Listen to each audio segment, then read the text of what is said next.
네, 이번 판결이 정치권에 미칠 영향, 신현영 전 더불어민주당 의원, 정광재 국민의힘 대변인과 함께 짚어보겠습니다. 두 분 안녕하십니까? 안녕하십니까? 안녕하세요. 네, 먼저 대법원이 이재명 후보의 선거법 위반 사건에 대해 선고한 내용부터 녹취로 듣고 오겠습니다.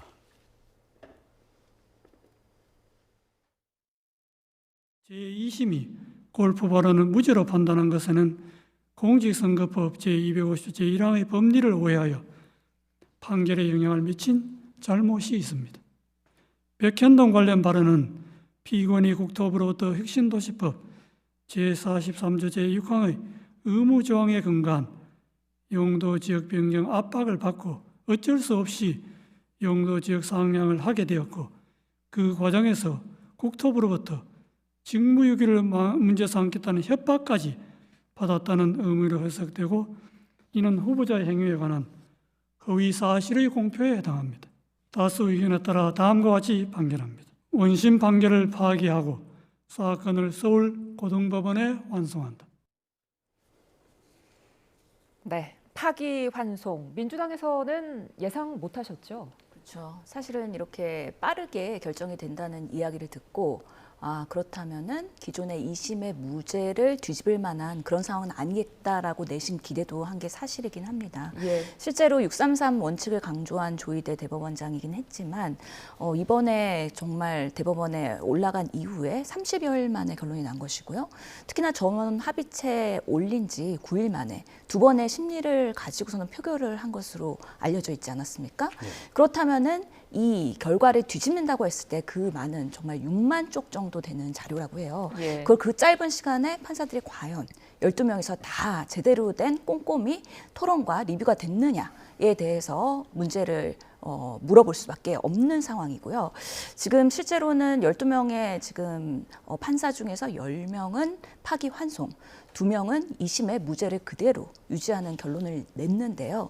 이거 자체가 보수 성향의 판사는 문제가 있다 라고 판단하고, 진보의 성향의 판사는 그러면 문제가 없다라고 하는 것이 과연 법리대로 이 사건을 판단한 것이냐, 아니면 뭔가 배후에 다른 정치적인 의도나 아니면 이재명 후보가 마치 거짓말쟁이다라는 예단의 시각으로 이 상황을 바라본 거 아니냐라는 면에서 이번 결과에 대해서는 사법부에 정말 과도한 정치 개입이라고 명확하게 문제 제기를 할 수밖에 없는 상황입니다. 예, 국민의힘에서는 당초에 파기 자판 이야기까지 나왔었는데 네. 파기환송 예상하셨습니까?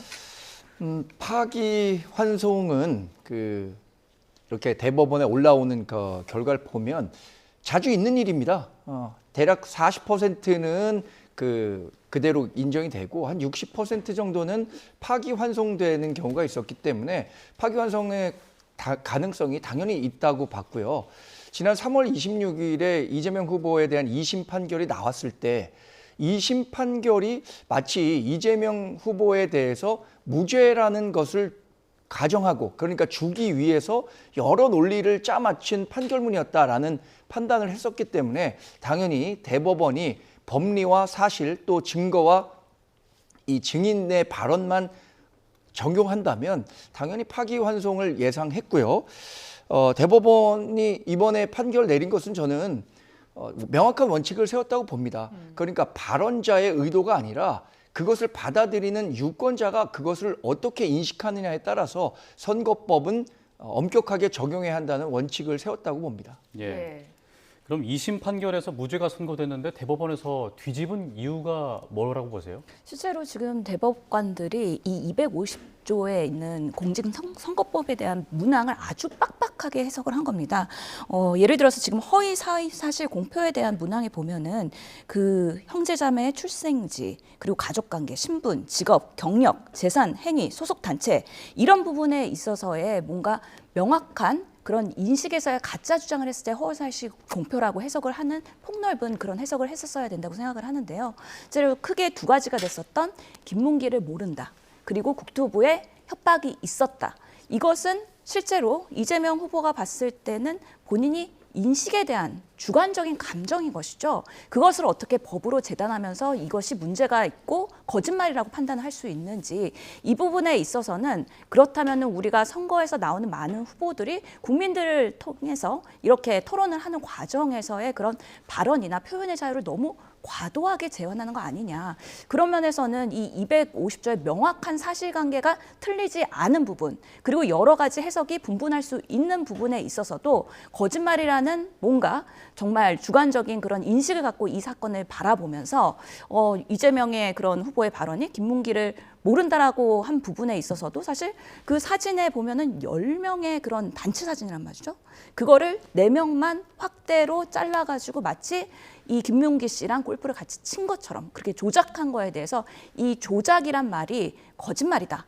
라고 이야기하는 것이 사실과는 사실은 혼돈될 수 있는 유권자들의 그런 부분에 있어서 명확하지 않음에도 불구하고 무조건 보수적으로 보고 이게 거짓말이다 라고 얘기를 하는 거죠. 사진을 확대했을 때 이게 조작이냐 아니냐에 대해서는 여러 가지 의견이 분분할 수 있다는 것이 한 가지이고요. 예. 또한 그런 국토부의 그런 용도 변경에 의한 압박이 있었느냐에 대한 백현동의 이슈에 있어서도 여러 차례 국토부에 공문이 내려왔죠.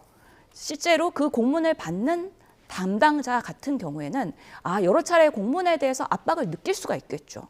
그거는 주관적인 느낌이란 말이죠. 그것을 어떻게 거짓말이라고 법으로 예단할 수 있는지에 대해서 우리 사법부가 정말 정치인들의 이런 발언 하나하나를 너무 과도하게 제약하고 있다라는 면에서 정말 우리나라의 이런 사법부의 이 판결은 미국이나 다른 유럽의 사원과는 비교했을 때 정치의 사법화도 문제지만 사법의 정치화도 문제가 되는 아주 대표적인 이런 사례로서 문제 제기를 할 수밖에 없고 앞으로 남은 한 달 동안에 정말 국민이 선택해야 되는 대선의 과정에서 국민들이 판단할 여지를 오히려 가혹하게 제약하는 그런 사법부의 과도한 개입이기 때문에 이런 부분에 있어서 조희대 대법원장은 사실은 비판을 해서 자유로울 수는 없을 것 같다라는 면에서 사실은 좀 답답함과 정말 흥분까지 느껴지는 이런 상황입니다. 예. 예.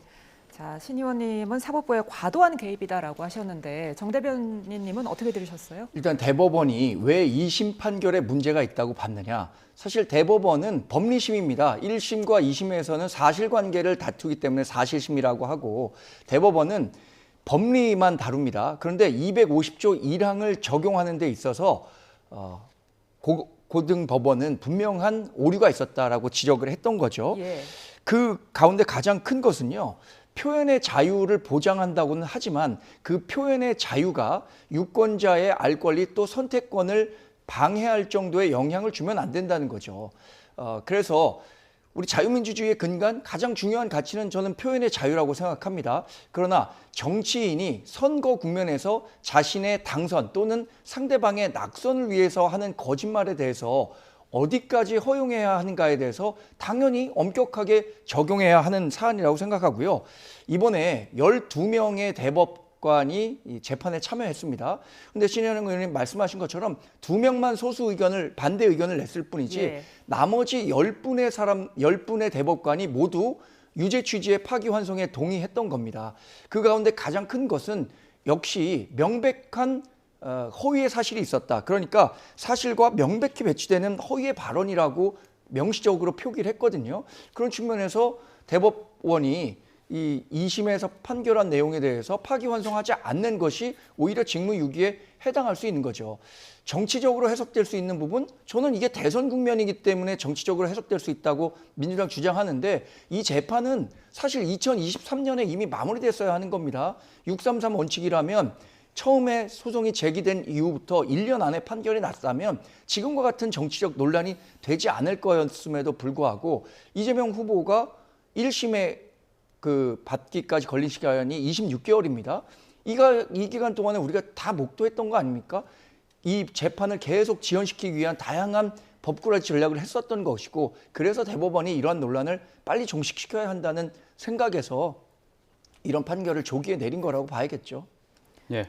지금 정 대변인께서 사실은 더 빨리 결론이 났어야 된다 이렇게 말씀을 해주셨는데 이번에 전원합의체 회부된 다음에 9일 만에 결론이 났잖아요.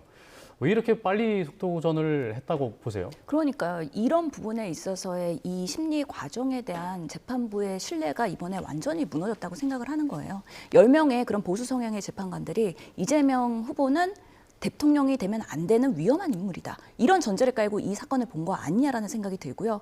단적인 예로 실제로 이 선거 토론회는 윤석열 후보와 이재명 후보의 토론 과정에서 사실은 윤석열 후보의 경우에는 상당한 많은 거짓말을 했습니다. 김건희 여사의 주가 조작에 대해서도 거짓말을 했고요. 장모에 대한 문제에 대해서도 거짓말을 했습니다.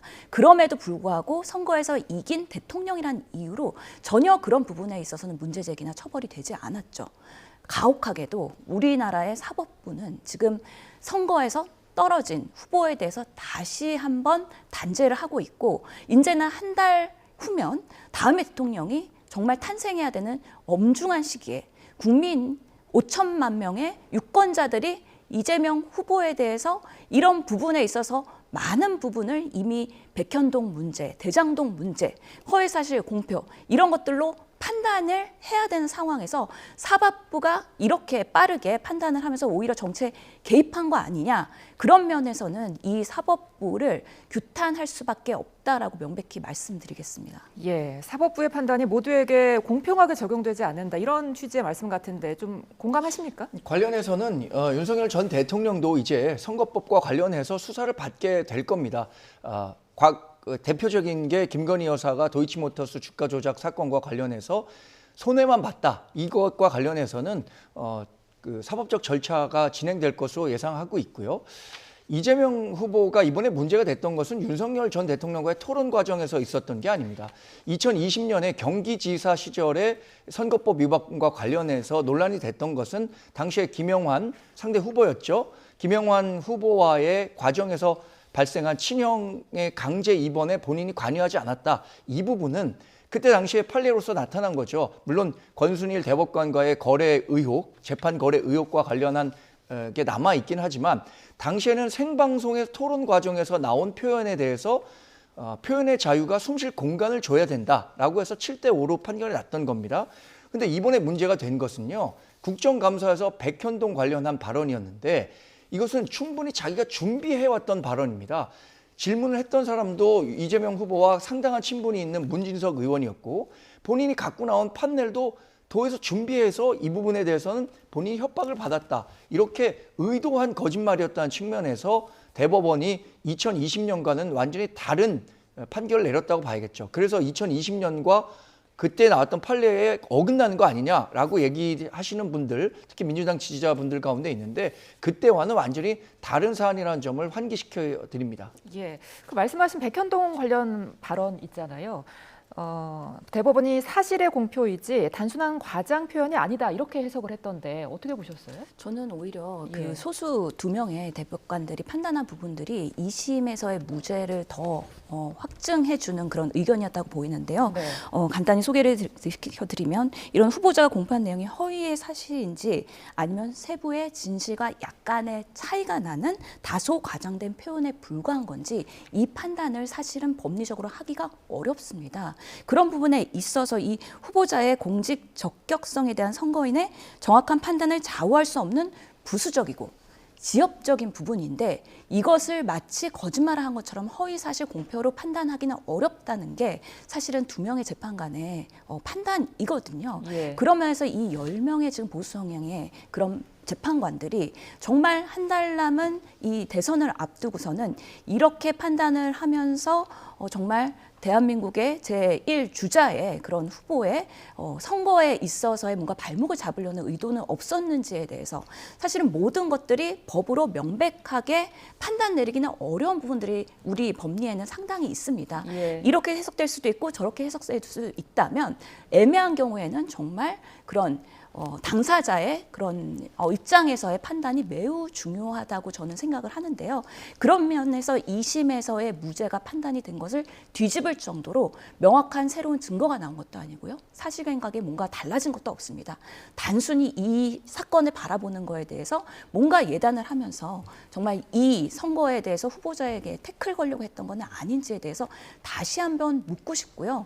정말 우리의 사법이 이런 방식으로의 정치에 크게 개입을 한다라고 한다면 대한민국의 국민들이 아니 우리 유권자들이 내가 이재명 후보의 그런 허위 사실 공표죄에 대해서 판단을 하고 투표를 지지할 건지 안 할 건지를 결정해야 되는 그 권한을 사법부에 뺏기는 거 아니냐라는 부분에 있어서도 매우 불편할 수 있고, 우리 사법부를 이렇게 성향에 따라서 판단을 다르게 되는 게 정말 고무줄 판단이 될 수 있고 사법의 결과를 어떻게 신뢰할 수 있겠느냐, 그런 부분에서의 매우 불편한 지금의 오늘의 결과를 나타나게 된 거라는 생각이 들어서 안타까움을 금할 수가 없는 상황입니다. 예, 신 의원님 말씀처럼 재판관 12인 중에 2명만이 반대 의견을 지금 낸 거잖아요. 그렇다면 이제 신 의원님은 이 2명만 반대 의견을 낸 게 정치적인 성향과 관련이 있다고 지금 보시는 겁니까? 예, 몇 번을 반복해서 말씀드리는 건데요. 이 사법부가 물론 100% 똑같은 결론을 내지 않는 경우들이 왕왕 있습니다.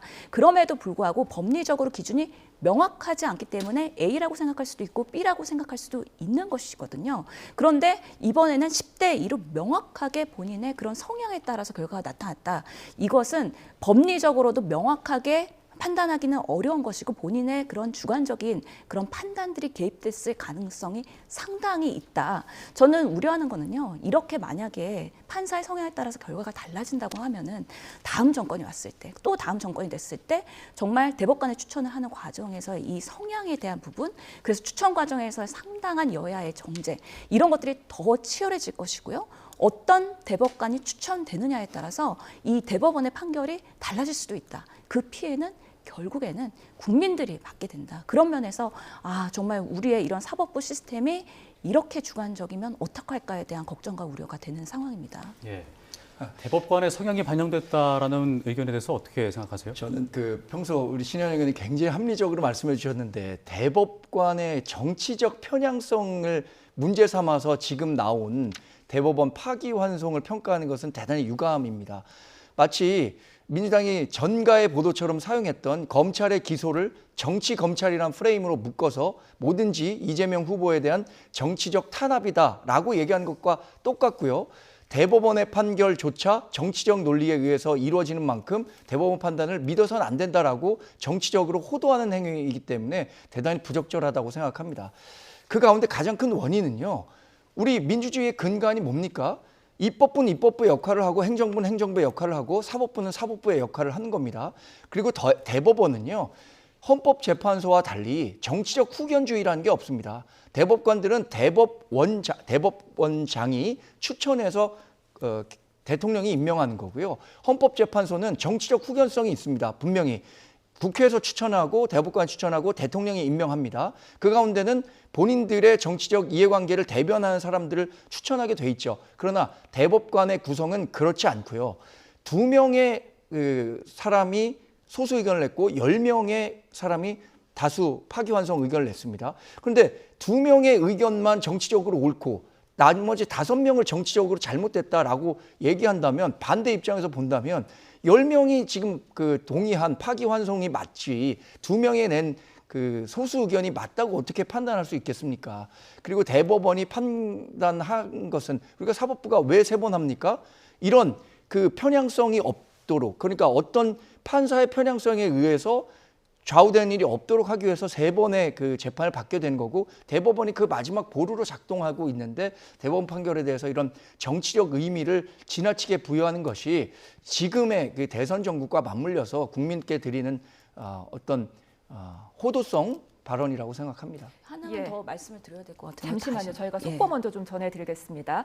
자, 방금 속보가 한 가지 들어왔는데요. 더불어민주당에서 심우정 검찰총장에 대한 탄핵소추안을 발의했다. 이런 소식이 들어왔습니다. 민주당이 오늘 심우정 검찰총장에 대한 탄핵소추안을 발의했고, 탄핵 사유는 비상계엄 관련 내란 가담을 묵인 그리고 방조한 이유 여러 가지가 있는데요. 자, 이 관련 소식은 저희가 앞으로 들어오는 대로 다시 한번 정리해서 전해드리겠습니다.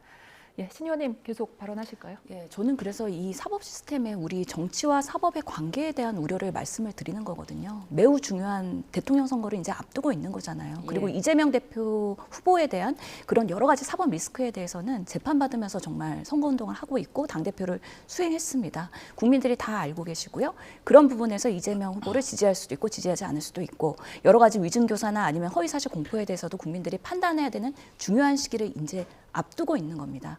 떨어진 대통령 후보입니다. 그 당시에 했던 발언을 가지고 이번에도 또 못 나오게 한다? 이거는 너무 우리 사법부가 가혹한 그런 250조의 공직선거법을 가지고 재단하고 있는 것이고요. 과도한 개입이라는 거 꼭 다시 한번 말씀드리고 싶고요. 예. 그런 면에서 우리나라 외에도 미국이나 아니면 유럽에서도 특히 트럼프 같은 경우에는요. 사법부에서 트럼프가 TV 토론에서 수차례 거짓말했지만 그것에 대해서 뭔가 예단하지 않았습니다. 그리고 국민들이 평가하도록 선거를 통해서 그 평가를 받도록 했고요. 특히나 2020년에 대선 패배 결과에 대해서 트럼프가 폭동을 유도한 적도 있었거든요. 그렇다고 해서 그것도 사실 사법부가 사실상 면죄부를 줬기 때문에 이번에 대통령이 될 수 있었던 거거든요. 우리 정치와 사법의 관계에 있어서 정말 우리 정치가 점점 너무 정쟁화되고 이 갈등 구조가 되면서 정치의 사법화, 서로 고소고라를 난무하는 것도 있지만 정말 사법의 정치화까지도 개입되는 이런 수순으로 가고 있는 것에 대해서 그렇다면 우리 정치의 여야의 그런 운신회포 아니면 협상을 통한 정치적인 문제 해결 이런 공간들은 과연 어디로 가는 것이냐. 결국에 모든 정치인들은 대법원 아니면 헌재 판결만을 보면서 고소고발 당했을 때 거기에 묶여버리게 되는 그런 판국이 되는 것이거든요.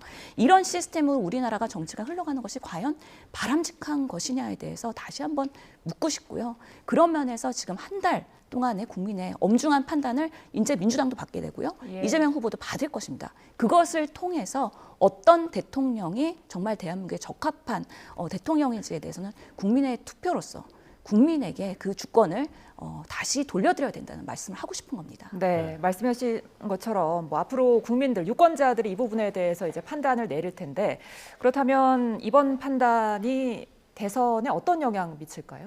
저는 일단 국민의 판단을 묻기 전에 이재명 후보 스스로 대선 후보직에서 사퇴해야 한다고 생각합니다. 본인이 이게 유죄 취지의 파기환송이거든요. 그렇다면 본인 스스로 본인이 대통령 후보로서 나설 수 있는, 그러니까 공직자 선거에 나설 수 있는 자격이 없다는 것을 스스로 자각하고 있을 겁니다.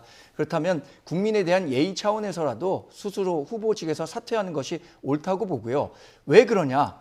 만약에 이재명 후보가 지금의 이런 흠결을 갖고 대통령에 당선되는 경우를 상상해 보십시오. 그렇다면 다시 한번 그 헌법 84조의 적용 여부에 따라서 이재명 후보가 당선된 다음에 얼마 안 돼서 대법원 판결로 당선 무효형이 확정된다면 또 한 번 대통령 선거를 치러야 하는 상황에 놓이게 되는데 그런 대한민국의 국가적 비극은 예상이 되는 과정에서 이런 결단 정도는 내려야 한다고 생각하고요. 결국 저는 이재명 후보 이런 우리들의 주장에도 불구하고 대통령 후보로서 완주할 가능성이 크고 민주당도 이재명 후보를 용인할 가능성이 크다고 생각합니다. 그에 대해서는 저는 이 선거 과정에서 유권자 스스로 이런 흠결 있는 사람이 정말 우리나라의 대통령이 될 수 있는가에 대한 자격, 이런 부분을 다시 한번 자문하고 답해야 하는 시기라고 생각합니다. 민주당은 이재명 후보 체제가 그대로 유지가 된다고 보세요? 그럼요. 이 부분에 있어서는 흔들림은 없습니다. 아니 근데 우리 국민의힘 대변인께서도 사실 허위사실 공표죄는요. 모든 선거 이후에 특히나 총선 이후에 300명의 국회의원들이 다 그 리스크를 안고서는 사실 계속 재판받으면서 국회의원직을 수행하거든요. 그리고 100만 원 기준으로 해서 그 이상이 나왔을 때 사실 의원직을 박탈당하게 되는 거죠. 그렇기 때문에 지금 뭐 다시 파기환송을 했다고 해서 무조건 유죄가 어느 형량으로 나오는지도 명확하지 않은 상황에서 후보직을 사퇴하라? 그건 너무 과도합니다. 특히나 오늘 사실 권한대행을 사퇴한 한덕수 총리 얘기해볼까요? 그분도 지금 내란죄 혐의 갖고 있고요. 수사 받아야 되고요. 특검도 받아야 될 수도 있습니다. 그런 우려를 생각해서 그럼 나오지도 마라 라고 우리는 얘기하지는 않습니다. 그런 면에서 모든 정치인들은 항상 리스크를 가지고 하나하나의 그런 정치의 의정활동을 하고 있는 것인데 그런 부분에서 국민의힘이 마치 이렇게 공격을 하는 거는 정말 속 좁은 그런 멘트라고 저는 생각을 합니다. 예, 그럼 계속해서 이번 판결에 대한 이재명 후보의 반응 직접 듣고 계속해서 대담 이어가겠습니다. 글쎄 제가 생각했던 것과 전혀 다른 방향의 판결인데 중요한 것은 법도 국민의 합의인 것이고 결국 국민의 뜻이 가장 중요하다 이 말씀을 드리겠습니다. 정치적 경쟁자들 입장에서는 뭐 온갖 상상과 또 기대를 하겠지만 정치는 결국 국민이 하는 것입니다. 국민의 뜻을 따라야 되겠죠. 예. 네, 국민의 뜻이 가장 중요하다 이렇게 말했네요. 국민의 뜻보다도요. 저는 이재명 후보가 2016년에 본인 그 트위터에 썼던 글 재미있어서 한번 찾아봤는데 그 법에 대한 해석은 범죄 혐의자가 하는 것이 아니라 판검사가 하는 것입니다. 쯧쯧이라는 글을 한번 쓴 적이 있더라고요. 예. 지금 법에 대한 판단을 그래서 판사인 대법원에서 한 겁니다. 지금 국민의 뜻을 묻기 전에 본인 스스로 자신이 공직자로서 그 출마할 수 있는 자격이 있는가에 대해서 판단해 볼 필요가 있다고 생각하는데 그 이유는 오늘 판결문 잘 보셨을 겁니다. 사실 지난 4월 4일에 있었던 윤석열 전 대통령에 대한 탄핵소추 판결문을 통해서 윤석열 전 대통령을 지지했던 사람도 판결문을 읽고 나서 아, 탄핵이 불가피했다라는 현실을 자각했을 겁니다. 이번 판결문 보면요. 준엄하게 꾸짖고 있는 거예요. 이 2심 판결이 법리 적용을 제대로 하지 못했다는 것, 또 이재명 후보가 지금 후보로 나선 것에 대해서 법률적인 흠결이 있다는 점을 명확하게 지적하고 있는 겁니다. 그런 측면에서 이재명 스스로 한번 되돌아볼 시점이라는 생각을 갖고 있죠. 예, 이재명 후보가 결론을 듣고 나서 생각과 다른 판결이라고 이야기를 했었는데 앞서서는 뭐 법대로 하겠지요 이런 답변을 했었단 말이죠. 좀 초연한 모습을 보였다고 생각하는데 상고 기각으로 무죄를 예상했을까요? 아무래도 갑작스럽게 사실 오늘 뭐 판결이 난다는 이야기를 들었을 때는 아, 이렇게 빨리? 어떻게 그렇게 할 수가 있지? 전원합의체 9일 만에? 이런 생각들을 하다 보면은 결론이 바뀌지 않기 때문에 빠른 결정이 된 것이다라고 예측할 가능성이 높았었던 것이죠. 그래서 저희는 긍정적인 결과를 기대했었는데 예상치 못하게 이런 결과가 나와서 아마 민주당도 곤혹스러운 것은 사실인 상황입니다. 그럼에도 불구하고 이런 부분에 있어서는 사실 1심에서 유죄 나왔었고 2심에서 무죄 나왔었는데 다시 대법원 가서 파기환송이 된다 하더라도 이런 부분에 있어서는 사법적인 판단은 존중을 하고 담담하게 정말 국민들이 이 비상계엄과 탄핵 시기에서 어떤 당이 그리고 어떤 당에서 나오는 후보가 정말 대한민국의 위기와 극복을 하고 회복을 시킬 수 있는지에 대해서는 아마 더 진중하게 판단하실 거다. 그러면서 민주당은 더 겸손하고 국민만 바라보면서 예. 어떤 대한민국의 미래를 만들 것인지에 대해서 말씀드리겠습니다. 예, 잠시만요. 지금 속보가 한 가지 들어왔습니다. 민주당에서 국회 법제사법위원회를 소집해서 최상목 대통령 현 이제 권한 대행에 탄핵안을 논의한다는 속보가 들어왔습니다. 더불어민주당은 추경 의견을 위한 본회의를 지금 앞두고 국회 법제사법위원회를 소집했고 법사위에 회부했던 최상목 경제부총리 탄핵소추안의 의사 일정에 올렸다 이런 속보가 들어왔습니다. 심우정 검찰총장 탄핵안 발의한 데 이어서 최 부총리 탄핵안 본회의에 또 부의할 것으로 주목되고 있습니다. 다시 한번 전달해 드리겠습니다. 민주당이 국회 법사위를 소집해서 최상목 경제부총리 탄핵안을 논의한다는 속보가 들어왔습니다. 이와 관련한 자세한 소식은 정리가 되는 대로 이어지는 뉴스에서 전해드리겠습니다. 예, 자, 신 의원님 지금 민주당이 연이어서 탄핵안을 지금 올리고 있네요. 예, 지금 비상의원총회가 진행이 되고 있고 예. 이번에 대법원의 이재명 후보에 대한 이 판결에 대해서 상당히 마음이 많이 정말 절망스러운 어떻게 하면 이 상황을 우리가 극복할 수 있을 것인가에 대해서 심도 있게 논의가 되고 있는 것 같습니다. 심우정 검찰총장의 경우에는 그동안 내란에 있어서의 어떤 역할을 했는지가 명확하게 드러나지 않았습니다. 그만큼 조사와 수사가 되지 않은 상황에서 검찰이 어떻게 비상계엄에서 협조를 했는지 또는 방조나 묵인을 했는지 이런 부분에 있어서의 좀 더 명확한 그런 증거가 필요하다라는 생각이 있고요.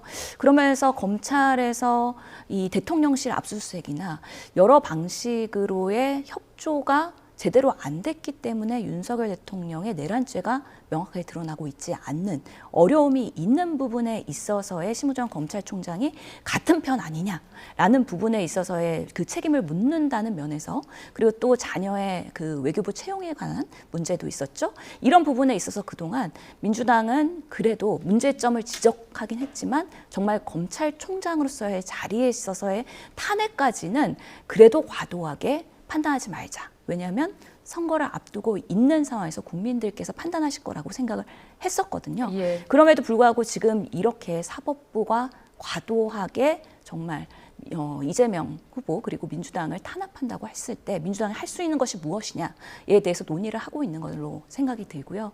최상목 권한 이제 대행이 될 예정이죠. 내일부터. 예. 이분의 경우에도 실질적으로 여러 가지 탄핵의 제목들이 있었고 본회의 안건으로 부의만 안 했지 법사위를 돌려왔고 이미 최상목 권한대행은 출석도 해서 질의를 받은 상황이었지 않습니까? 그러면서 다시 한번 탄핵의 여부를 검토한다. 탄핵을 진행하겠다는 걸로는 아직까지 내지 않은 상황에서 법사위에서 다시 한번 논의하면서 지금 이 위기의 상황에서 민주당이 할 수 있는 게 무엇이냐, 그리고 올바른 그런 헌정 질서나 아니면 내란죄나 비상계엄의 그런 상황에서 더 강력한 대응이 필요한 거 아니냐, 이런 논의들을 하고 있는 것으로 예측이 됩니다. 예. 이 내용에 그런데 대해서는 예. 지금 사법부 대법원에서 이재명 후보에 대해서 파기환송한 거하고 최상목 권한대행 이제 예정자죠. 아니면 심우정 검찰총장의 탄핵하고 무슨 상관이 있는 겁니까? 종로에서 뺨 맞고 한강에서 분풀이 한다고 지금 사법부에서 판단한 행위에 대해서 왜 검찰총장과 이 최상목 경제부총리를 탄핵한다고 하는지 그런 인과관계를 저는 도저히 찾을 수가 없습니다. 지금 대선이 진행되는 과정에서 이제 최상목 경제부총리는 대통령 권한대행으로서의 역할을 해야 하고 예. 국정운영이라는 중요한 직책을 맡게 되는데, 그래서 사실 그 대선이 있기 전까지는 어떠한 다른 그 공직자에 대해서도 탄핵이 이루어지지 않을 것이다라고 많은 사람들이 예상했고 민주당도 전혀 그런 움직임을 보이지 않고 있었는데, 오늘 3시에 갑자기 이재명 후보에 대한 파기환송심이 있었다고 해서 비상총회하고 비상의총 통해 갖고 최상목 경제부총리나 심우정 검찰총장에 대해서 탄핵을 한다고 하면 국민들이 뭐라고 생각하겠습니까? 그야말로 이재명 후보 한 사람을 방탄하기 위해서 전 그 당이 갖고 있는 당력을 총동원해서 행정부에 대한 탄핵에 나선 것이라고 판단하지 않을까요? 저는 그래서 이재명 민주당의 문제가 거기 있다고 봅니다. 지금 입법권을 독점하고 있잖아요. 그런 입법 독주를 언제까지 우리가 용인해 줄 수 있느냐는 거죠. 여기에 이 대선을 통해서 이렇게 흠결 있는 이재명 후보가 대통령이 당선되는 것, 그런 거 아마 국민들이 원하지 않을 겁니다. 예. 자, 좀 이런 더 설명을 드려야 될 것 같은데요. 예. 실제로 오늘의 사건을 보면은 3시에 대법원에서 판단을 하지 않았습니까? 그리고 4시에 한덕수 권한대행이 사퇴를 했습니다. 이런 모종에 뭔가 개연성이 있는 거 아니냐라는 의구심이 들 수도 있을 정도로 오늘의 그런 연속적인 어떻게 보면 민주당의 탄압이나 아니면 정말 대안으로서의 한덕수를 밀어주게 하는 그런 뒤에서 보이지 않는 손이 움직이는 거 아니냐에 대한 의구심을 가질 수밖에 없고요. 그렇다면 민주당은 이런 상황에서 할 수 있는 또는 해야 되는 권한을 가지고 정말 이 내란이 종식되지 않은 상황에서 무엇을 해야 될 것이냐를 지금 논의하고 있는 것입니다. 그렇기 때문에 이 상황이 정말 간단치 않다라고 생각하는 거고요. 단순히 이재명 후보의 그런 허위사실 공표, 그것에 국한되는 것이 아니라 지금의 비상계엄 이후에 내란이 계속되고 있는 거 아니냐에 대한 상당한 우려를 가지고 그것에 가담한 사람들에 대해서는 좀 더 적극적인 권한을 행사를 하고 그러면서 종식을 빠르게 하는 그런 역할을 하겠다라는 면에서 개연성이 아예 없다고 말씀할 수는 없을 거라고 생각합니다. 예, 말씀해 주신 것처럼 한덕수 총리의 사퇴 회견이 공교롭게도 오늘 이재명 후보 대법원 선고일과 겹치면서 연관성이 좀 있는 게 아니야? 이런 의구심이 생기기도 하더라고요. 뭐 한덕수 전 권한대행의 그 사퇴와 대선 출마 소식에 대해서 국민의힘 당 대변인으로서 또 개인적으로서 바람직한 일인가라는 데 대해서는 동의하지 않습니다. 예. 그러나 한덕수 권한대행이 갖고 있는 국가 비전 이런 부분들에 대해서 국민적인 판단을 받아보겠다라는 것은 존중할 수밖에 없는 거죠. 근데 지금 거듭 말씀드리지만 내란이 종식되지 않고 이게 계속 진행되고 있다. 이것과 대법원의 판단과 무슨 상관인지 모르겠고, 내란이 지금 종식되지 않았다는 데 대해서 계속 말씀하시는데 어떤 면에서 종식되지 않았다는 거죠? 지금 내란 행위와 관련해서는 윤석열 전 대통령은 탄핵 재판 결과 면책됐고요. 면직됐습니다. 대통령으로서. 또 탄핵 행위와 내란 행위와 관련해서는 형사 재판을 받고 있는데 이것을 자꾸 내란 행위라는 프레임 속에서 국민의힘을 공격하고 한덕수 전 권한대행이나 최상목 경제부총리에 대해서 탄핵에 나서겠다는 것, 이런 것 자체가 굉장히 정치적인 거죠. 지금 국가적 위기 상황에서 정말 이재명 후보 한 명만 살려두면 된다라는 식으로 민주당이 갖고 있는 당력을 이렇게 집중한다면 이것이야말로 이게 6월 3일로 예정된 대통령 선거에 있어서 민주당이 스스로 민심에서 멀어지는 일이 아닐까 저는 그렇게 판단합니다. 예. 민주당이 이걸 갑자기 오늘 결정했을 가능성이 큰 거죠? 실제로는 그동안에 여러 차례 사실 부글부글하는 그런 탄핵을 해야 된다. 예를 들어서 최상목 권한 대행에 대해서도 탄핵을 해야 된다라는 얘기들이 꽤 있었고요. 실제로 심을정 검찰총장도 지금 검찰의 움직임이 상당히 이상하다라는 여러 가지 그런 정황들이 있었습니다. 그럼에도 불구하고 쓸 수 있는 그런 권한을 쓰지 않은 그동안의 민주당이었던 거죠. 근데 지금 상황에서는 내란이 왜 종식되지 않았느냐라는 부분에 있어서 그날의 12월 3일 윤석열 대통령은 탄핵이 됐습니다. 하지만 이것은 윤석열 대통령만의 그런 잘못은 아니라고 보는 거거든요. 그날의 국무위원들 그리고 그 윤석열 정권에서 가담했던 분들 이런 부분들이 제대로 조사가 되거나 아니면 정제되지 않은 상황이기 때문에 형사 재판에 있어서도 지금 윤석열 전 대통령은 지금 사실 구속 상태도 아니고 구속 취소 상태에서 지금 재판을 받고 있지 않습니까? 오히려 그 날에 군대에서의 그런 사령관분들은 구속된 상태에서 재판을 받고 있고요. 뭔가 국민들이 봤을 때도 이 내란에 대해서 어디까지 책임을 묻고 누구까지 그 날에 가담을 했느냐. 그리고 12월 3일 이후에 그럼 내란 이 비상계엄이 실패하고 난 이후에 안가에서 모임 회동 이런 것들에 대해서는 전혀 지금 확인이 되지 않은 상황이고요. 대통령실의 압수수색도 번번이 실패하지 않았습니까? 그러면서 제대로 된 정황과 증거를 확보하지 못했기 때문에 정제를 하고 있지 못하는 상황. 그렇기 때문에 지금 윤석열 대통령은 탄핵이 됐다 하더라도 그 다음 세력으로 그럼 국민의힘에서는 누구를 내보내고 어떻게 지금 이 상황을 극복하려고 하느냐. 이런 부분에 있어서의 책임 물을 사람이 책임을 제대로 묻지 않고서는 대선을 준비하다 보니까 여기까지 온 것이고 또 그것이 민주당의 탄압으로 가는 것인데 그렇다면은 이런 시스템의 불리한 상황에서 민주당이 할 수 있는 것은 무엇이냐. 그리고 정말 대한민국의 새로운 위기 극복을 위해서는 정죄 받을 사람들은 정말 죄를 받아야 된다. 그 대가를 받아야 된다는 면에서 지금의 검찰총장이나 아니면 최상목 경제부총리가 정정당당하게 지금 상황에서의 그런 본인이 가담자가 아니라고 할 수 있느냐. 그런 부분에 있어서 좀 더 국민들한테 이런 부분에 더 책임을 물어야 된다라는 그런 상징적인 의미로서의 오늘 결정이 있었다라는 것이 하나의 설명이 될 것 같습니다. 네, 민주당의 탄핵안 관련 소식은 저희가 들어오는 대로 정리를 해드리기로 하고요. 다시 이재명 후보의 파기환송 이야기를 좀 더 해보겠습니다. 이제 벌금 100만 원 이상의 형이 확정이 되면 이재명 후보가 대선 출마가 불가능해지는 건데 대선 전에 재판 일정이 가능하겠습니까?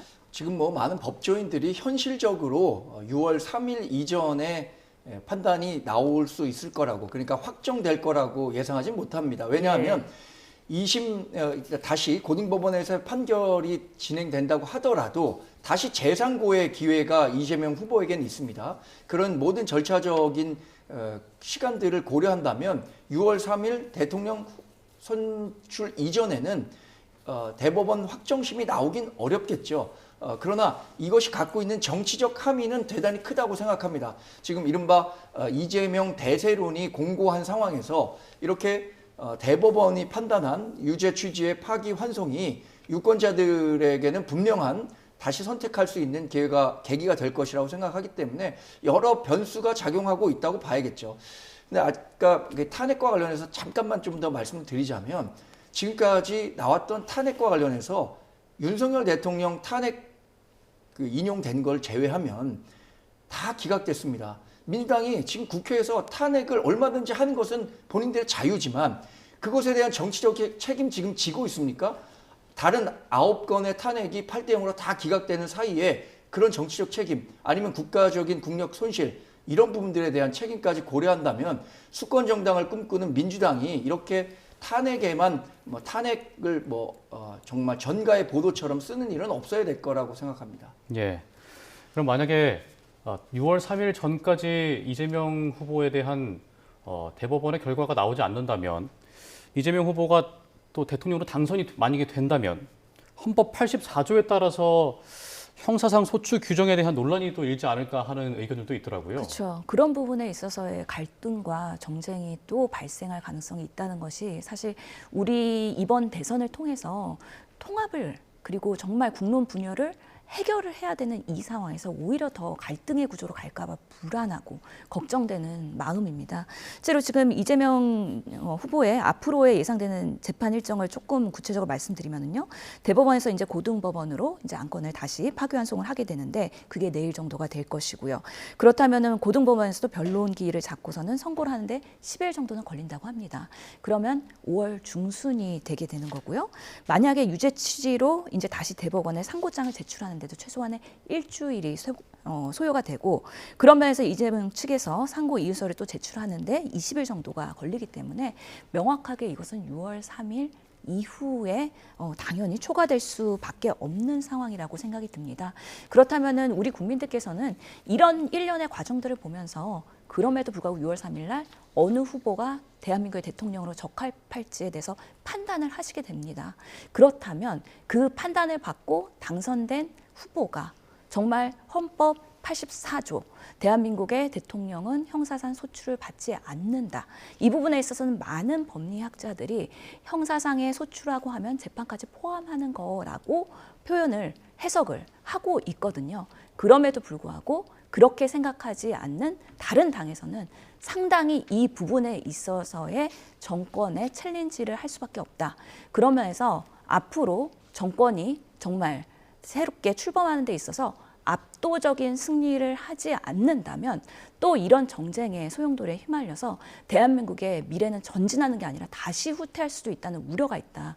그런 면에서의 오늘의 판결이 참으로 안타깝고 마음이 아픈 이유이기도 합니다. 예. 국민의힘에서는 이제 이재명 후보에게 자진 사퇴하라 이렇게 주장하고 있는데 자진 사퇴할 가능성이 있겠습니까? 사실상 없다고 봐야죠. 그러나 우리가 할 수 있는 정치적 구호는 주장하는 게 맞다고 봅니다. 국민 통합을 얘기하는 이재명 후보가 대통령이 됐을 때 어떻게 범죄 혐의자, 무자격자인 사람이 대통령이 된 상황에서 국민 통합을 얘기할 수 있겠느냐. 지극히 상식적인 질문을 이재명 후보에게 하고 있는 겁니다. 그런 측면에서 이재명 후보가 이런 부분에 대한 책임을 지고 사퇴하라는 말씀을 드리는 거고요. 헌법 84조와 관련한 말씀을 하셨는데 이거에 대한 다수설이 이 소추에서 그러니까 재판 진행도 중지한다는 게 다수설이라고 이재명 후보가 어느 유튜브 방송에서 얘기했죠. 그러나 이것은 전혀 사실이 아닙니다. 지난 2017년에도 홍준표 당시 자유한국당 후보가 이런 문제가 됐을 때도 여러 헌법학자가 논의했을 때 그 기소만 중지되지 재판은 계속 진행된다는 것이 다수설이었습니다. 또 하나 헌법 68조 2항을 보면 거기에 판결 등 기타 사유로 대통령 직무수행이 어려울 경우에 다시 60일 이내에 대통령 선거를 진행한다 이렇게 규정돼 있거든요.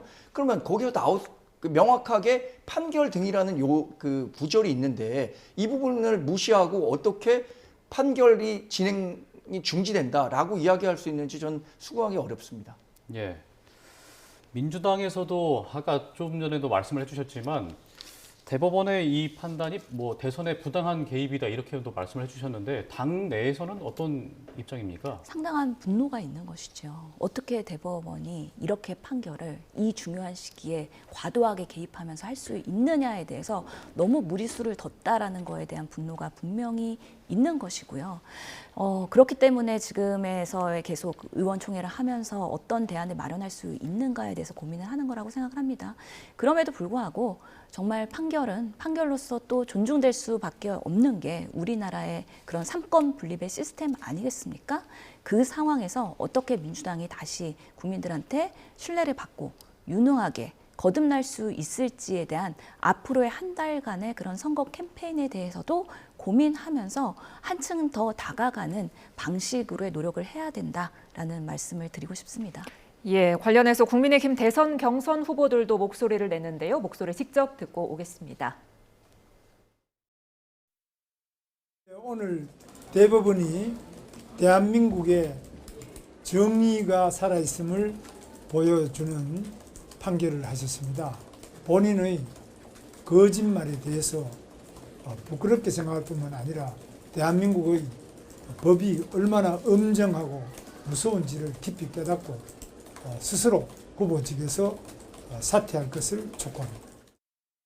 저는 정의가 실현될 것이라는 것을 믿고 있었습니다. 결국 최종적으로는 선고가 아니라 우리의 선거로 이재명 대표를 이길 겁니다. 저에게 압도적인 지지를 몰아주십시오. 지금 저 이재명을 꺾을 수 있는 사람 저뿐이 없습니다. 이재명 후보에 대한 파기환송, 유죄 취지 파기환송에 최상목 부총리가 관여하거나 개입했다는 증거가 있습니까? 무슨 이유로 탄핵을 하겠다는 건지 도무지 이해할 수가 없습니다. 민주당이 의회 과반수 이상을 다수를 점하고 있다는 이유만으로 지금까지 30차례의 탄핵 소추가 있었습니다.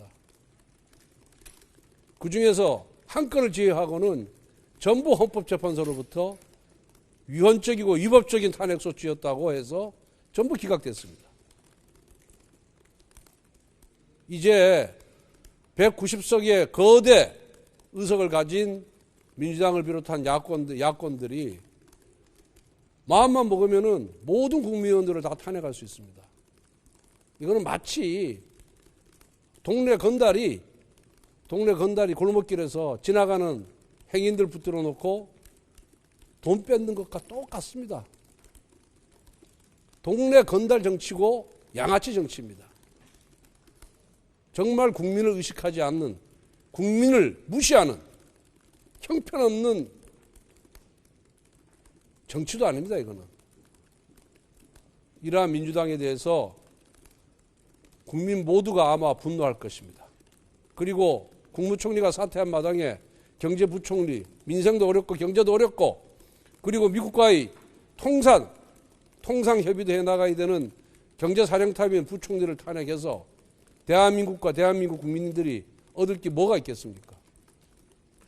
그리고 이에 대해서 우원식 의장이 상정에 동의한다면은 우원식 의장은 중립 의무를 상실한 의장일 뿐만 아니라 민주당의 하수인에 불과한 의장입니다. 의장으로서 앞으로 인정할 수가 없습니다. 차라리 이렇게 민주당이 대놓고 하는 불법적인 탄핵 소추에 대해서 늘 동의하고 함께 할 거면은 의장직을 사퇴하고 민주당으로 돌아가시기 바랍니다. 최상목 권한 부총리를 탄핵한다고 해서 이재명 후보가 살아올 수 있는 게 아닙니다. 이재명은 이미 유죄 확정됐습니다. 민주당이 제발 국민을 의식해서 정신 바짝 바로 차리기 바랍니다. 우리 당은 이러한 민주당의 의회 폭거에 대해서 입법 독재에 대해서 국민들에게 소상하게 설명드리고 국민들의 동의를 얻는 작업을 계속해서 해나가도록 하겠습니다. 이상입니다. 질문 받겠습니다. 네, 심우정 검찰총장 그리고 최상목 경제부총리에 대한 민주당의 탄핵안에 대해 국민의힘 입장까지 듣고 왔습니다. 자, 권성동 원내대표 사전에 법사위에서 탄핵안에 대한 협의가 없었고 갑자기 화풀이 차원에서 법사위를 개최한 것이다 이런 발언들을 했는데요. 자, 이 밖에 이제 발언들은 앞서 그 대변인님이 하신 말씀하고 좀 비슷하더라고요. 아니 워낙 상식적으로 생각할 수 있는 일 아닌가요? 대법원에서 이재명 후보에 대해서 법리적으로 문제가 있다고 판단해서 고등법원에서 다시 판단하라 이렇게 판결을 내리기가 무섭게 비상의총 만들어서 비상의총 후에 나온 첫 번째 조치가 뭔가요? 심우정 검찰총장 탄핵하고 최상목 경제부총리 탄핵한다는 건데 그 대법원의 판단하고 두 사람을 탄핵하는 것이 어떤 인과관계가 있냐는 거죠. 이 인과관계를 찾을 수 있는 대한민국 국민이 있다면 전 그분이 정말 한 분도 찾을 수 없을 것 같다고 생각하고요. 자꾸 대법원 판단이 부적절한 선거 개입이라고 얘기를 하시는데 이 판단은요. 사실 아까 말씀드렸지만 1심 판결이 26개월이나 걸리면서 이게 3년 동안 판결이 안 났기 때문에 공교롭게 지금 대선 전국과 맞물려서 결론이 난 거지 이게 정상적으로 1심 판결이 6개월에 이뤄졌고 2심 판결 3개월에 이뤄졌다면 벌써 2년 전에 마무리됐어야 하는 사안입니다. 자꾸 대법원의 판단이 이번에 부적절한 선거 개입이라고 하는 것 자체가 국민에 대한 가스라이팅 아닌가요? 이것에 대해서 정말 양식 있는 국민들이 어떻게 판단할지에 대해서 지금 민주당 눈에는 그것만 안 보입니까? 전 정말 좀 답답한 노릇이네요. 민주당 이 빙의를 해본다고 하더라도. 반론을 좀 해야 될 것 같은데요. 예. 사실 이런 정치의 과도한 개입이다, 오늘의 판단이라고 얘기하는 거는 민주당의 주장만은 아니고요. 정규재 보수 원로의 주장이기도 합니다. 지금 상황에서는 정말 정치가 사법부가 정치에 개입하고 이렇게 사법부가 횡포나 월권을 부리는 것이 정당한가에 대해서 국민들이 한번 냉정하게 판단을 해야 된다고 생각을 합니다. 모든 것들을 열어놓고 이재명 후보의 정말 그동안의 백현동, 대장동, 그리고 허위사실 공표, 김문기를 모른다, 국토부에 압박이 있었다. 너무 많은 언론에서 국민의힘의 발언과 공격을 통해서 이미 많은 분들이 알고 있다. 그리고 판단하고 있다. 그러면서도 이재명 후보를 지지한다. 그 부분에 있어서는 국민의힘의 그동안에 윤석열이라는 용병을 데리고 와서 잘못된 3년에 대한민국을 퇴화시키고 또 비상계엄을 통해서 탄핵까지 이르면서 조기 대선까지 이렇게 사회적인 갈등 비용을 초래한 국민의힘의 심판이 분명히 있는 겁니다. 저는 권성동 대표가 저렇게 나와서 뻔뻔하게 얘기할 수 있는지 과연 궁금한데요. 실제로 2번의 그런 탄핵 대통령을 배출한 국민의힘입니다. 그렇다면 탄핵의 강을 건너기 위해서 국민께 사죄하고 다시는 이런 보수가 되지 않도록 건전한 보수로 거듭나겠다. 이런 본인들의 성찰과 반성을 통해서 거듭나는 모습을 보이는 것이 진정한 정치의 도리라고 보이는데요. 오늘 정말 신났다고 이렇게 나와가지고 우원식 의장 중립의 의무를 위반하면은 어떻게 하겠다라고 협박을 한다거나 정말 민주당이 뭔가 정말 이 비유도 정말 고급 진 비유를 기대하지도 않습니다. 어떻게 이런 강도의 비유를 합니까? 이런 부분에 있어서의 우리 정치가 너무 더 망가지고 있다. 그리고 국민들이 이런 부분까지도 이런 과정까지도 아마 대통령 선거 과정에서 심판하실 거라고 저는 보고요. 오늘의 민주당이 오늘 많이 당혹스럽고 사실은 지금 많이 좌절스럽기도 할 겁니다. 그럼에도 불구하고 평정심 그리고 냉정을 찾아서 이 상황에서 국민들한테 어떻게 더 진솔하게 다가갈 것인가. 그러기 위해서는 정말 탄핵이 국민들한테 설득할 수 있는 아닌가에 대해서까지도 좀 냉정하게 다시 한번 고민하는 부분들, 이런 과정들이 꼭 필요할 것 같다라는 생각이 듭니다. 예. 최상목 경제부총리 탄핵안 이야기는 저희가 조금 뒤에 이어서 하고요. 한덕수 권한대행이 오늘 또 사퇴 기자회견을 열었습니다. 한덕수 권한대행이 더 큰 책임의 길을 가겠다. 이 길밖에 없다면 가야 한다는 이 사퇴 결정 배경을 설명했는데 어떻게 들으셨습니까? 한덕수 전 권한대행이 계속해서 이 대선 출마와 관련한 이야기가 나왔었던 거죠. 그런데 본인이 부인하지 않았고 오늘 또 사퇴함으로써 이제 대선 출마하는 것은 기정사실이라고 생각합니다. 당장 내일이면 출마와 관련한 입장을 밝히겠다라는 보도가 있는 걸 보면 이제 한덕수 권한대행의 대통령 출마는 기정사실로 받아들이는데 다만 여러 가지 아쉬움은 있습니다. 그러니까 한덕수 권한대행이 그동안 심판으로서의 역할을 해왔는데 본인이 어떠한 명분을 갖고 국민들께 설득시켜서 선수로 뛰어고 그 선택을 받을 수 있을까, 이 부분에 대해서 어떤 메시지를 낼지 많은 관심이 쏠리고 있는 것도 사실이고요. 또 중도 보수 단일화와 관련한 이야기들이 이 한덕수 권한대행의 출마와 관련해서는 항상 나오게 마련이죠. 저는 이렇게 지금 보셨지 않습니까? 민주당이 아무 상관없는 사법부 판단과 최상목 경제부총리 또 심우정 검찰총장에 대한 탄핵을 같이 묶는 걸 보면서 이런 민주당의 정권을 맡겨도 되는가라는 의구심은 더 커질 수밖에 없을 겁니다. 그래서 그런 민주당의 집권을 막기 위해서 중도 보수 후보의 단일화는 반드시 필요하다는 공감대는 더 확산될 것이라고 생각하고요. 그 단일화 논의의 중심에는 저는 108명의 국회의원이 포함되어 있는 우리 국민의힘이 중심이 돼야 한다고 생각합니다. 예, 당초 한덕수 총리가 등판을 하게 된다면 임기 단축 개헌 같은 이야기가 좀 나오지 않을까, 담화에서 이런 이야기들이 나왔는데 그런 부분들은 오늘 없더라고요. 오늘은 사퇴의 변이었기 때문에 사실 내일 출마 선언을 할 때 그런 부분들을 얘기하게 될 수도 있겠다라는 생각은 듭니다. 예. 그런데 오늘의 그런 사퇴의 변이 그렇게 명분이 있거나 아름답지는 않은 것 같아요. 국민들이 한덕수 나와라, 당신밖에 정말 대통령으로서의 자질 후보가 당신밖에 없어라고 얘기하는 게 아니라요. 이거는 저는 한동훈 후보에 대한 주장에 일정 부분 공감을 하는데요. 결국에는 이번 조기 대선에 국민의힘의 그런 후보가 결정이 되면은 당권을 다 가져오게 됩니다. 그럴 때 한동훈 후보가 최종 선발이 돼서 당권을 가져가는 게 매우 불편한 많은 정치인들이 있습니다. 국회의원들이 있습니다.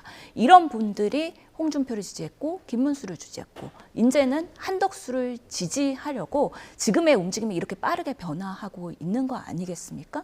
국민들이 봤을 때는 국민의힘은 이렇게 조기 대선을 초래하고 또 아직까지 정말 내부에서의 인물 경쟁을 통해서 좋은 후보를 내려는 생각보다는 어떻게든 권력의 투지 그리고 권력의 집착 이런 모습만 보이면서 국민들한테 명분 없는 선거를 하고 있는 거 아니냐라는 비판을 해서 자유롭지 못할 겁니다. 그런 부분에 있어서 한덕수 총리가 지금 사퇴를 하고 다시 나오는 것이 심판자로서 제대로 심판을 보고 정말 이번에 탄핵과 비상계엄의 책임을 마무리하는 총리로서 끝나면 차라리 명분이 있을 건데 지금의 이렇게 출마를 하는 것은 결국에는 앞으로 발생할 내란죄에 대한 수사, 거기에 가담자로서의 조사 이런 것들에서 조금 더 대항을 하려면 나도 정치력을 가져야 되겠다라는 판단으로 여러 가지 정치적 속셈을 갖고 있는 거 아니냐라는 면에서 저는 한덕수 총리가 출마 선언을 하고 나왔을 때 그리고 나중에 정말 국민의힘의 후보와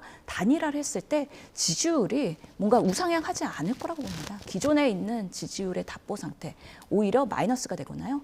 요즘에는 또 한편의 예측으로는 한덕수 총리로 단일화가 아니고 오히려 국민의힘의 후보로서 단일화될 가능성도 배제 못한다라는 얘기가 나올 정도로 그렇게 신선하거나 아니면 대한민국을 뭔가 이끌 만한 지도자인가에 대해서는 많은 국민들이 의문을 제기하고 있다라고 말씀드릴 수 있겠습니다. 지금 해주신 얘기에 이어서 뭐 사퇴 담화문에도 이 한덕수 권한대행이 뭐 윤 전 대통령 이야기나 뭐 계엄 이런 이야기는 안 담았거든요. 그런 이유가 따로 있다고 보세요?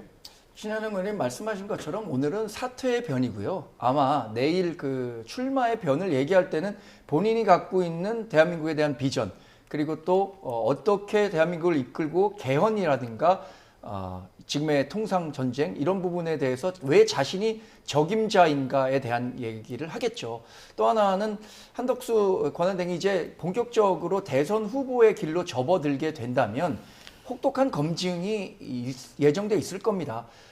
계엄과 탄핵 과정에서 어떤 역할을 했었는지 특히 계엄엔 반대했다고 하시는데 탄핵과 관련해서는 윤석열 전 대통령에 대한 탄핵이 정당했느냐 그렇지 않았느냐에 대한 판단을 비롯해서 그동안 공직 생활을 했었던 과정 또 이후에 뭐 통상 전문가로서 활동했던 과정에서 어떤 활약을 했었는지 공직자로서 그러니까 선출직 공직자로서 과연 적임자인지에 대한 그 검증이 예정돼 있다고 생각하고요. 결국에는 한덕수 권한대행이 지금 판단한 것은 권한대행을 그만두고 대선에 출마하는 것이 국익에 더 부합한다고 생각했기 때문에 나왔을 겁니다. 그런 비전과 자신이 갖고 있는 정치적 철학을 유권자들에게 잘 설명하면 한덕수 권한대행에 대한 국민적 소구가 계속 유지될 것이고요. 그렇지 않은 경우라면 과거 우리가 제3지대라는 이름으로 명명했던 많은 정치인들과 같이 뭐 또 한순간에 사라지는 사람이 될 수도 있을 건데요. 그것은 본인 하기 나름이겠죠. 예. 자, 이제 국민의힘 두 대선 경선 후보, 김문수, 한동훈 후보와 만약에 단일화를 하게 된다면 이 두 후보 간 유불리는 어떻게 보세요? 그러니까 한 명으로 결정이 된 예. 이후에 단일화를 말씀하시는 거죠. 단일화 방식에 대한 부분도 아직 확정되지 않았잖아요. 사실은 뭐 입당을 하고 나서 단일화를 할 건지 아니면 무소속 상태에서 단일화를 할 건지 이런 부분에 대해서 교통정리가 되어 있지 않고 어떤 방식이 가장 좋은 솔루션이냐 이런 부분에 있어서도 지금 정리가 안 돼 있습니다. 그래서 사실은 그 국민의힘의 경선을 보면은 재미는 있을지 모르겠지만 네거티브가 난무해서 이런 방식에서의 국민의힘에서 그 권리당원 그리고 정말 보수 성향의 지지자들이 선출한 한 명의 후보를 또 단일화를 한다는 거에 대해서 얼마나 납득을 할 수 있겠느냐에 대해서 먼저 질문을 할 수밖에 없다는 생각이 들고요. 예. 특히나 한덕수 후보로서 이제 혹독한 검증 말씀하셨고 저는 정광재 대변인께서는 아주 객관적으로 드라이하게 지금의 상황을 이야기했다라고 생각을 하는데 만약에 한덕수 후보가 이렇게 나와서 계속해서 뭐 대한민국의 다음 정권 그리고 미래 이런 거를 얘기를 하면은 정말 국민들로서는 혼란스러울 것 같습니다. 왜냐하면 한덕수 후보의 뒤에는 항상 윤석열 정권의 2인자 그리고 지난 3년간의 여러 가지 실정에 대한 책임자라는 얘기들이 이미 기저에 깔려 있는 상황에서 어떤 얘기를 하는 것이 과연 소구력이 있을 것인가? 저는 별로 설득되지 않을 거라고 생각을 하거든요.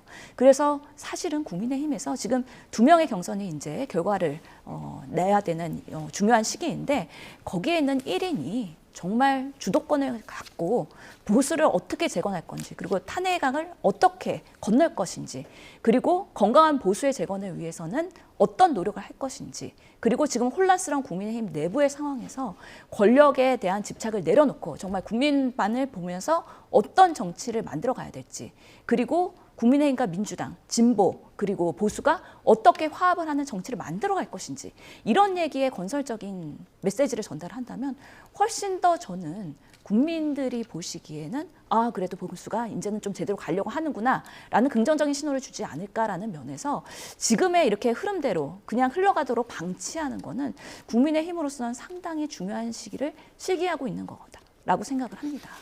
예, 방금 들어온 소식 한 가지 전해드리겠습니다. 더불어민주당이 법사위에서 최상목 경제부총리 탄핵 조사 보고서를 단독으로 의결했다. 자, 이런 속보가 전해져 왔습니다. 민주당이 오늘 본회의에서 최상목 부총리에 대한 탄핵안 처리를 시도할 것이다. 이런 소식이 들어왔습니다. 예, 내란 행위에 가담한 것으로 평가가 가능하다. 또 마은혁 헌법재판관 미임명으로 헌재 결정에도 위헌 위법 행위가 지속됐다.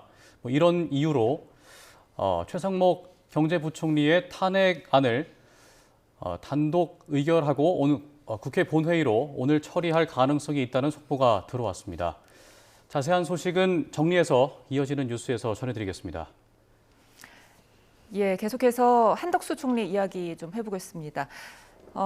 국민의힘에서 김문수 후보가 이제 뽑히게 되면은 뭐 수월하게 단일화를 진행하지만 혹시라도 뭐 한동훈 후보가 되면은 단일화에 좀 시일이 걸릴 수도 있겠다 이런 평들이 나오던데 이 부분은 어떻게 보세요?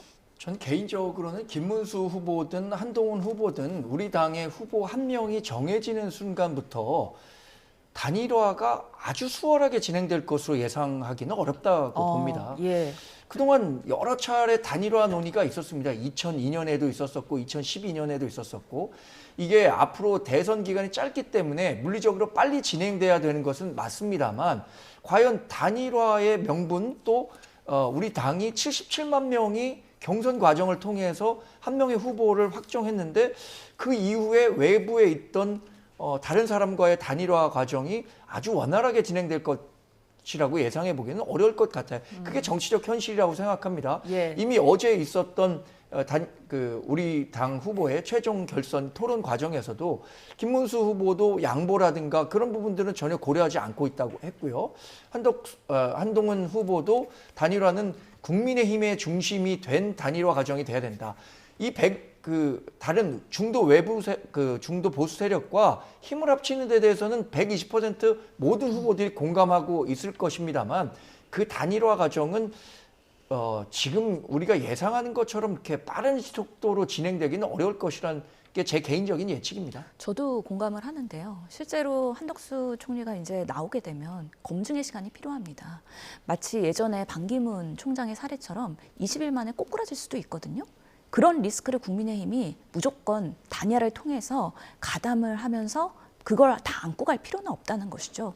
그렇기 때문에 이 단일화가 된다고 했을 때는 결국에는 지지세를 올리기 위한 단일화가 돼야 될 텐데 한덕수 총리가 정말 그렇다면 기존의 후보보다 지지율이 더 올라갈 것이냐, 중도 표심을 더 소구력 있게 확장성 있게 할 수 있을 것이냐에 대한 당연히 검증의 시간은 필요하기 때문에 그런 면에서의 빠른 단일화가 쉽지는 않겠다라는 생각이 들어서 후보 등록이 지금 5월 11일까지 해야 되는 상황이거든요. 그때까지 빠르게 된다. 이것이 사실은 우리 정치사에서는 일반적인 상황은 아니다. 그러면서 리스크를 크게 부담하면서 국민의힘이 그렇게 할까? 그때 김문수 또는 한동훈 후보의 저항이나 아니면 그 세력 간에 오히려 이런 암투들이 벌어졌을 때 오히려 지지세가 떨어질 수도 있거든요. 그렇기 때문에 이 단일화 과정이 스무스하게 하려면은 어느 정도의 시간은 좀 필요하겠다라는 면에서 국민들한테 많은 여론조사를 통해서 아마 그 또 파악하게 되는 그런 시간들을 충분히 가지지 않을까라는 생각도 듭니다. 예, 그럼 두 분 예측대로 뭐 단일화까지 시간이 걸린다거나 삐걱대거나 하는 일들이 있다면 기대하는 한덕수 효과 같은 게 있을 수 있을까요? 뭐 한덕수 권한대행에 대한 그 중도 소구력은 분명히 있었다고 생각합니다. 그것이 지금 여론조사에서 나타났고 그 때문에 한덕수 권한대행도 결국에는 출마로 결심했다고 봐야겠죠. 저는 치열한 그 단일화 과정이 오히려 국민들에게 감동을 줄 수 있는 계기가 될 수 있다고 생각합니다. 가장 성공적인 단일화 모델로 2002년 정몽준 후보와 당시에 노무현 후보의 단일화 협상 또 그 이후의 과정을 이야기하는데 지금 보시는 것처럼 민주당이 이재명 후보를 보호하기 위해서 여러 가지 무리한 그 입법 과정에서 그러니까 국회 내에서의 권력을 전액을 일삼고 있다고 해도 모자람이 없을 정도로 하고 있습니다. 이런 부분들을 지켜보는 중도 보수의 표심은 결국에는 하나로 모아질 것이라고 생각하고요. 지금 나타나는 이재명 대세로는 이미 오랜 기간 이재명 후보가 대통령 후보로서 활동했기 때문에 나타난 당연한 현상이지 1대1 구도로 전환되는 순간부터 한 치 앞도 내다보기 어려운 아주 치열한 선거 국면으로 진입할 것이라고 저는 확신하고 있습니다. 예. 그러면 이제 내일 모레죠. 오는 3일이면 국민의힘 최종 후보가 선출되는데 뽑는 방식도 이제 당원 선거인단 50%, 국민 여론조사 50%로 구성이 되지 않습니까? 네. 어떤 후보가 더 호응을 얻을 거라고 보세요? 제가 지금 현재 뭐 대변인이라는 당직자를 맡고 있기 때문에 뭐 여러 자세한 말씀을 드릴 수는 없지만 우리 그 과정을 보면 처음에는 어떤 후보가 과연 최종 후보가 될 것이냐 여기에 관심이 있었다면 지금은 객관적인 정황상 한동훈 후보가 최종 후보가 될 수 있을 것이냐 없을 것이냐로 모아지는 것 같아요. 그러니까 경선이 진행되는 과정에서의 합종 연행을 놓고 본다면 이른바 찬탄 세력에서는 한동훈 후보 한 명이 남은 거고 그다음에 반탄 세력은 지금 떨어진 후보들까지 모두 다 가서 김문수 후보를 적극적으로 돕고 있는 양상이잖아요. 이런 부분에 대해서 당심과 민심이 어떻게 판단할 것인가. 그러면 본인이 지지하고 있던 기존 후보들이 김문수 후보를 지지하기 때문에 본인의 표심도 그쪽에 이동할 것인가. 아니면은 오히려 한동훈 후보에 대한 동정 표심 이런 것들이 응집될 것인가. 이거에 따라서 토요일 날 발표되는 결과가 달라질 수 있을 것으로 예상하고 있습니다. 네, 신 의원님은 어떻게 예상하세요? 정말 예측하기 어려운 것 같아요. 한동훈 후보가 솔직히 토론을 잘하긴 했죠. 그래서 젊은 후보가 세대 교체가 필요하구나 정치인으로서 라는 면에서의 교훈을 많은 국민들이 얻었을 거라고 생각합니다. 근데 토론을 잘하긴 했는데요. 똑똑하게. 그렇다고 해서 유권자들의 마음을 얻었느냐. 그건 또 다른 얘기입니다. 예. 너무 따박따박 팩트 폭격을 하면 오히려 정치인들은 호감도가 떨어질 수가 있거든요. 그런 면에서 지금 김문수 후보가 나경원의 지지 그리고 홍준표 후보의 지지를 다 얻고 많은 국민의힘의 의원들이 가담해서 캠프를 운영하고 있고요.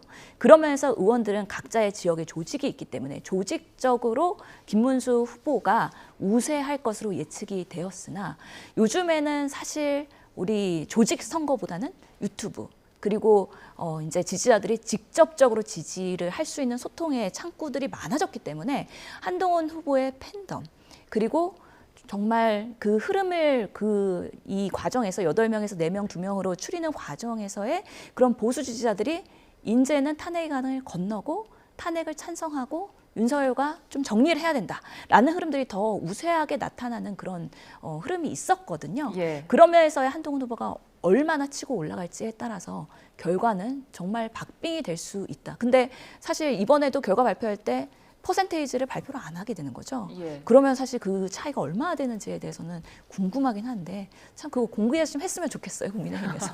예. 그런데 그 애초에 국민의힘 경선 룰을 발표할 때부터 이거는 뭐 한동훈 후보를 떨어뜨리기 위한 거다. 한 후보에게 너무 불리하다. 이런 말들이 많았잖아요. 네. 뭐 그건 객관적인 상황이 그렇습니다. 왜냐하면 2022년 대선 경선에서는 8명으로 추리고 4명으로 추린 후에 4명의 후보 가운데 가장 많은 득표율을 올리는 사람이 최종 후보로 확정이 된 겁니다. 당시에 윤석열 후보가 홍준표 후보를 누리고 47%의 득표율로 최종 후보가 됐었는데 이번에는 결선 투표라는 걸 도입한 거잖아요. 예. 결선 투표를 한다면 이제 과반을 기록해야 최종 결선의 후보가 되게 되는 셈인데 이런 부분에 있어서 아직까지 우리 당내 이른바 당심이라고 하는 데 있어서는 탄핵에 반대하는 여론이 높았기 때문에 이 부분을 고려하면 한동훈 후보가 과반을 기록하기는 쉽지 않을 것이다라는 전망들을 많이 했고 예. 그렇기 때문에 결선 투표를 도입한 게 결과적으로는 한동훈 후보에게 좀 불리하게 작용할 것 아니냐라는 분석들이 있었던 건데 저는 뭐 그것도 선수가 이 룰을 탓할 수는 없다고 생각합니다. 그 룰에 맞춰서 자신의 최선을 다해야 하는 거고 결국 과반을 기록한다 하면 그만큼 민주적 정당성을 확보할 수 있기 때문에 당을 통합하는 과정에서도 더 유리한 측면이 있을 수도 있겠죠. 그래서 뭐 특정 후보에게 불리하다, 유리하다 이런 외부의 평가는 가능하겠지만 그것을 특정 후보가 본인에게 불리한 제도를 당이 일부러 만들었다 이렇게 평가하기는 좀 부족하다는 생각입니다. 예, 그러니까 그런 평들 때문에 이제 한동훈 후보가 좀 어렵지 않겠느냐 이런 평들이 처음에는 많았는데 예. 후반부로 갈수록 한동훈 후보가 좀 힘을 좀 모으는 모습이에요. 그 부분은 지난 4월 4일 이후에 탄핵 판결 이후에 이른바 현실 자각 타임을 우리 당 지지자들이 많이 느끼고 있는 것 아닌가라고 생각하시는 분들이 많은 것 같습니다. 예. 그러니까 윤석열 전 대통령에 대해서 감정적으로 또 온정적인 지지를 갖고 있었던 사람들조차도 탄핵 판결 이후에는 탄핵 판결문을 우리가 다 읽어봤잖아요. 그 과정에서 탄핵이 불가피했구나. 그러면 그 탄핵에 찬성했었던 한동훈 전 대표의 판단도 그렇게 우리가 뭐 감정적으로 배신자라는 프레임으로 가둬두기에는 무리가 있구나라는 판단을 하는 분들이 늘어난 것 아닌가? 이건 뭐 제 판단이 아니라 객관적인 정황들, 제가 듣는 이야기들을 종합해서 드리는 말씀입니다. 왜냐하면 제가 아직 여튼 경선이 끝나지 않은 상황에서 당직을 맡고 있는 상황에서 특정 후보에 예. 어떤 유리할 수도 있는 발언이 될 수도 있을 것 같아서 좀 조심스럽게 말씀드립니다. 예. 한덕수 대행 이야기를 다시 돌아가 보면 한덕수 대행이 이낙연 새미래민주당 상임 고문과 전화로 회동 제안을 했다고 알려져 있는데 어떤 입장이세요?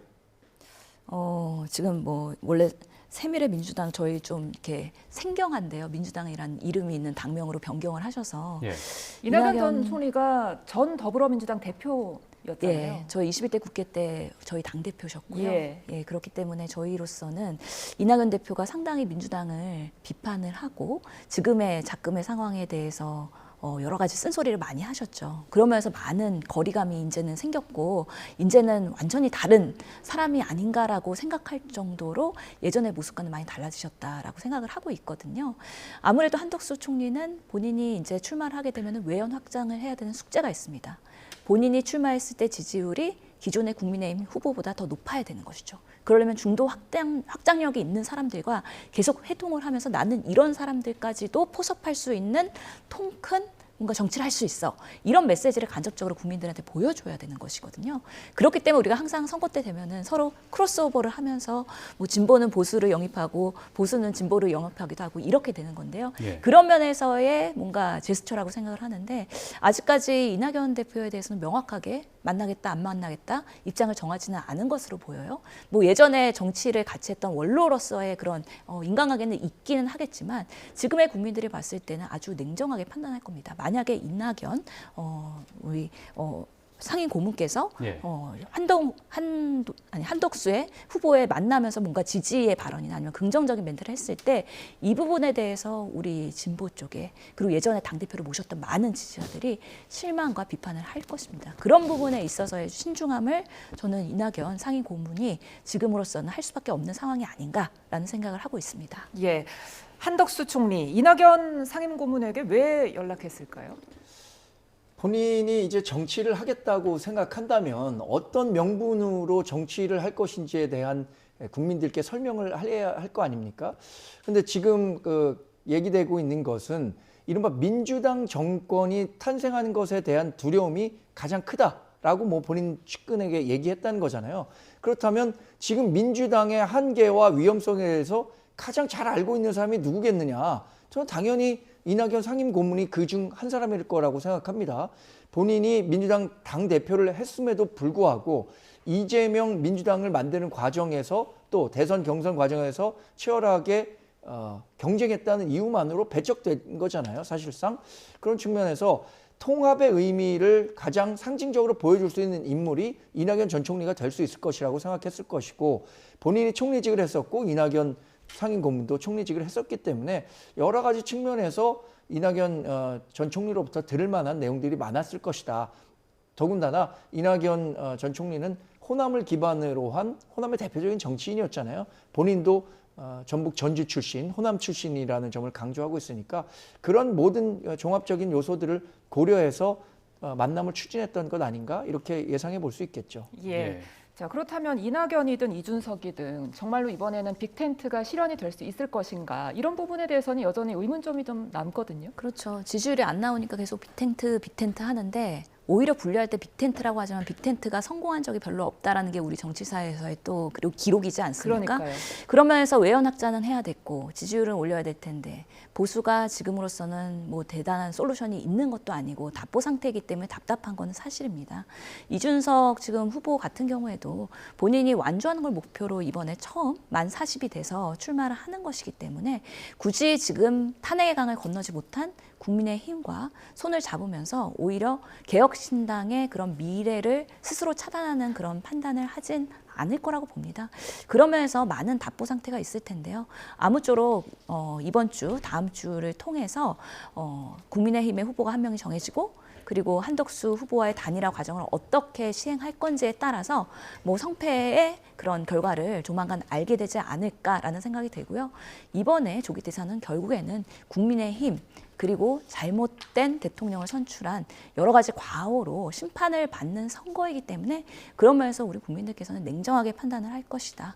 그런 면에서의 오히려 진정성을 가지고 누가 더 대한민국의 미래를 얘기할 건지에 대한 경쟁이 이루어졌으면 좋겠다는 생각이 듭니다. 네, 근데 그런가 하면 이재명 후보가 선대위를 꾸리면서 중도 확장, 외연 확장을 위해서 여러 중도 보수 인사들도 영입을 했잖아요.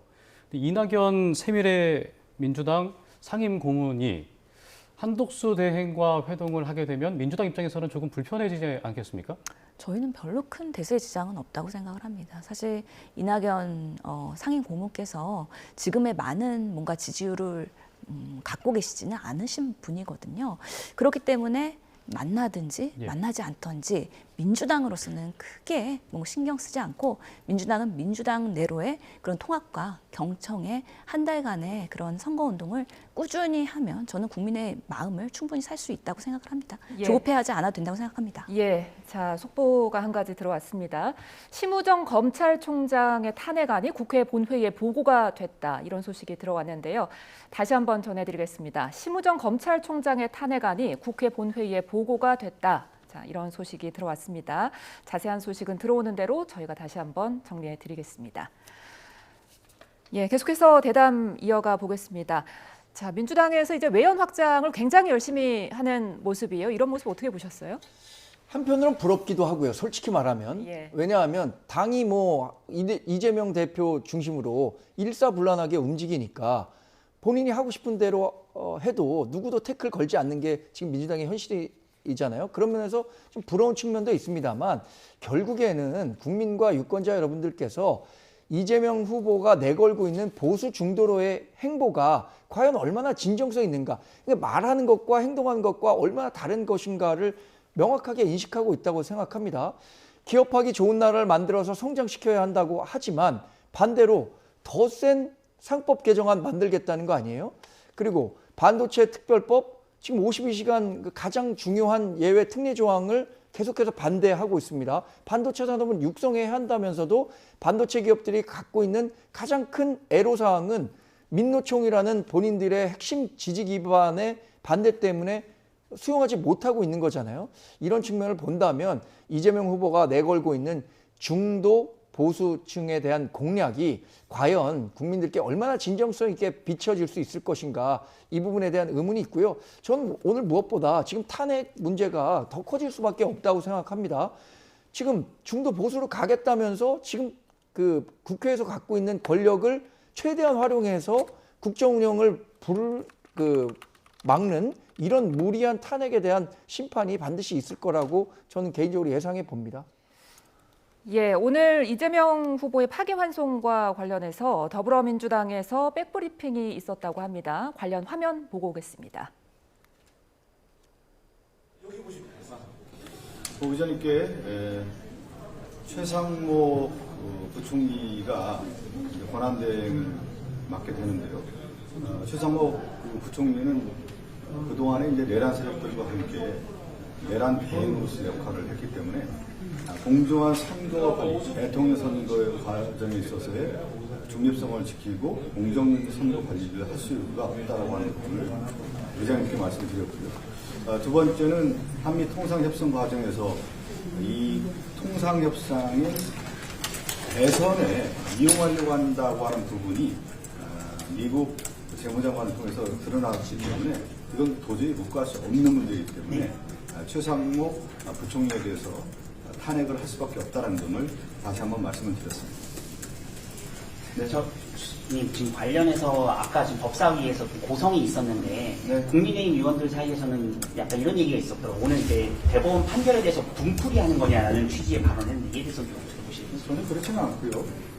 이번 지난번에 왜 헌법재판소의 한덕수 탄핵을 기각하면서 헌법과 법률에 위반했지만 국정관리를 위해서 한덕수 총리에게 다시 한번 기회를 준 거 아니겠습니까?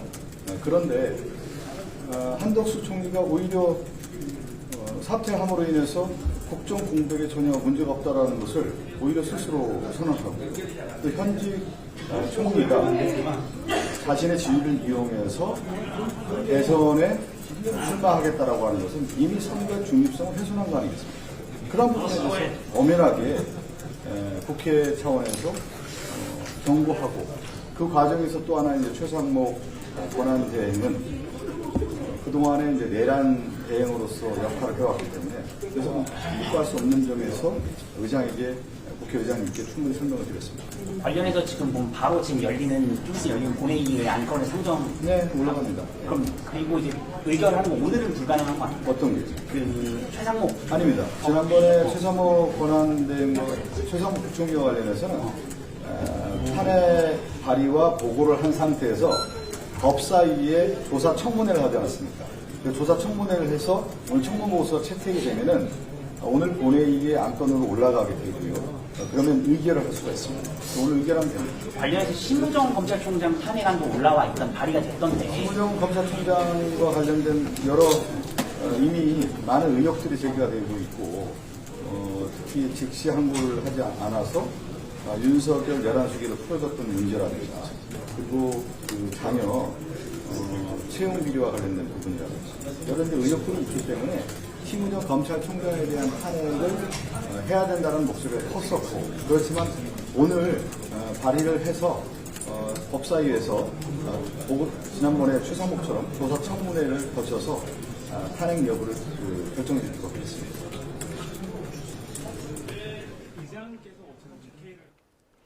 네, 더불어민주당의 최상목 경제부총리 탄핵안 본회의 보고에 대한 브리핑 보셨습니다.